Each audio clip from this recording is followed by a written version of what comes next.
محترم سامعین، اسباق وائس چینل پر آپ لوگوں کا خیر مقدم ہے۔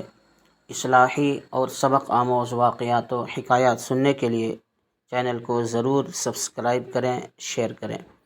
تو چلیے واقعہ کی طرف چلتے ہیں۔ بھیک جتنی دروازہ بھی اتنا۔ ایک فقیر بھیک مانگتے مانگتے ایک دروازے سے دوسرے دروازے تک پہنچتا رہا، یہاں تک کہ ایک بہت بڑے دروازے پر پہنچا۔ اسے خیال ہوا کہ شاید یہ کسی رئیس یا حاکم کا محل ہوگا، اس لیے یہاں بھیک بھی زیادہ ملے گی۔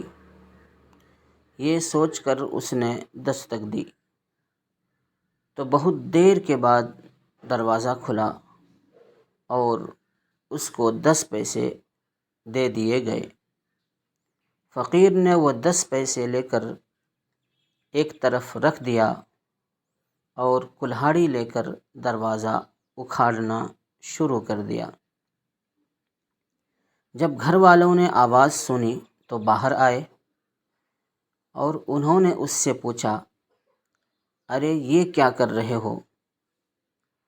تو اس فقیر نے عجیب جواب دیا کہ میں یہاں بڑا دروازہ دیکھ کر اس لیے آیا تھا کہ دروازے کے برابر بھیک ملے گی، مگر میں نے دیکھا کہ دروازہ تو اتنا بڑا ہے اور بھیک اتنی کم، اس لیے یہ چاہ رہا ہوں کہ یا تو بھیک جتنی ہے دروازہ بھی اتنا ہو جائے، یا دروازہ جتنا بڑا ہے بھیک بھی اتنی ہو جائے۔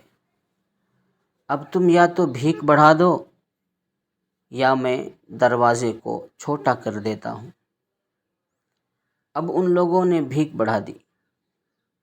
فائدہ: اس سے ہم کو یہ سبق ملتا ہے کہ اگر اللہ بھی بندوں کو ان کی حیثیت کے حساب سے دیتا تو بہت کم ملتا، کیونکہ ان کی حیثیت ہی کیا ہے، لیکن وہ اپنی رحمت کے حساب سے دیتا ہے، اس لیے اس کو زیادہ سمجھیں اور اس پر شکر گزار رہیں۔ اسی طرح ہمارے اندر یہ بھی صفت ہو کہ زیادہ سے زیادہ خرچ کریں، اور کسی کو دیں تو اپنی حیثیت کے مطابق دیں، نہ کہ سامنے والے کی حیثیت دیکھ کر، تاکہ خداوند قدوس جب آپ کو دے تو اپنی شایان شان دے، نہ کہ آپ کو دیکھ کر۔ لیکن افسوس، آج کے دور میں لوگ اپنی حیثیت سے زیادہ کی امید رکھتے ہیں اور دینے کے وقت اپنی بخالت کی ساری حدیں پار کر دیتے ہیں۔ اللہ تعالی ہمیں دل کھول کر سخاوت کرنے کی توفیق عطا فرمائے، آمین یا رب العالمین۔ محترم سامعین، جو لوگ چینل پر نئے ہیں وہ چینل کو سبسکرائب کریں، شیئر کریں، اور اس کار خیر کے اندر اچھی باتوں کو امت تک پہنچانے کے لیے میرا حصہ دار بنیں، اس چینل کا حصہ دار بنیں۔ اللہ آپ لوگوں کو جزائے خیر عطا فرمائے، دنیا اور آخرت کی بھلائی نصیب فرمائے، آمین۔ وآخر دعوانا ان الحمد للہ رب العالمین۔